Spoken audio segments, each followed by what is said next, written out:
سي سمير، اهلا بك في المنبر الرياضي. منذ الالتحاق ديالكم بفريق ديال مدرسة الحنان والجميع كيشوف النتائج الايجابيه ديال هذا الفريق. اليوم يعني شاهدنا مباراه رائعه جدا. فريق ديال مدرسة الحنان قدم مباراه واستطاع انه ينتصر على احدى المدارس يعني ديال كرة الطائرة العريقة بسوس، هي نجاح سوس. في البدايه سي سمير بغيناك تعرفنا على شكون هو سي سمير في البدايه. عبد ربي، بسم الله.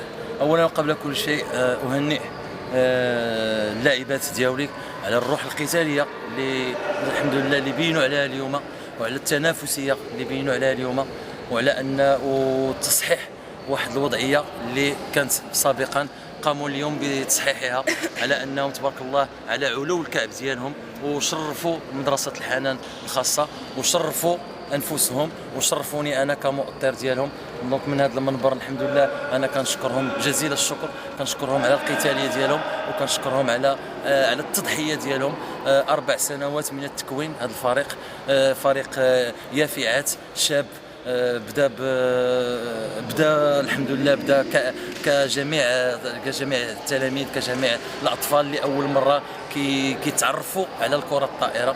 لكن الحمد لله بفضل الدعم اللي نعاود نقولها الدعم من الوالدين اولا، لان داروا ثقتهم في المدرسه، وداروا ثقتهم في المؤطر، ودعموا بنياتهم وعاونوهم على انهم يمشيو في هذا الاتجاه هذا. وعاوتاني كاين الدعم الخاص والدعم الكبير ديال المؤسسه اللي من هذا المنبر اشكرها جزيل الشكر على جميع ما تقوم به من دعم في مجال كره الطائره. سي سمير، كنشوفوا بالنسبه للجمعيات كتحمل اسماء عندها علاقه يعني بالعمل الجمعوي، الفريق ديالكم عنده علاقه بمدرسه يعني خاصه، واش ممكن هنا نهضروا على الاستثمار ديال القطاع الخاص في الرياضه؟ نعم، استثمار اللي هو جد ايجابي. الحمد لله تيبان ان القطاع الخاص يوفر جميع الامكانيات من اجل الاستثمار في القطاع الرياضي، من اجل تنميه القطاع الرياضي، نظرا ل كما كتشوف هنا في الساحه الرياضيه بدات عزوف تام، وقله الموارد الماليه، وقله الموارد البشريه. دونك الناس داروا ثقه كامله في القطاع الرياضي. المؤسسه ديالنا الشعار ديالها الدراسه والرياضه، هذا معروف على مؤسسه الحنان الحمد لله منذ تاسيسها ومنذ نشاتها، انهم الناس اللي تيدعموا الرياضه وتدعموا القطاع الرياضي ومآمنين بهذا القطاع الرياضي بجانب الدراسه للتلاميذ ديالهم. واش ممكن نقارنكم يعني بالجمعيات او الفرق الامريكيه اللي كتكون غالبا يعني الفرق ديالها كيخرجوا من الجامعات ومن المدارس؟ ماشي غاوتاني المقارنه غادي تكون زعما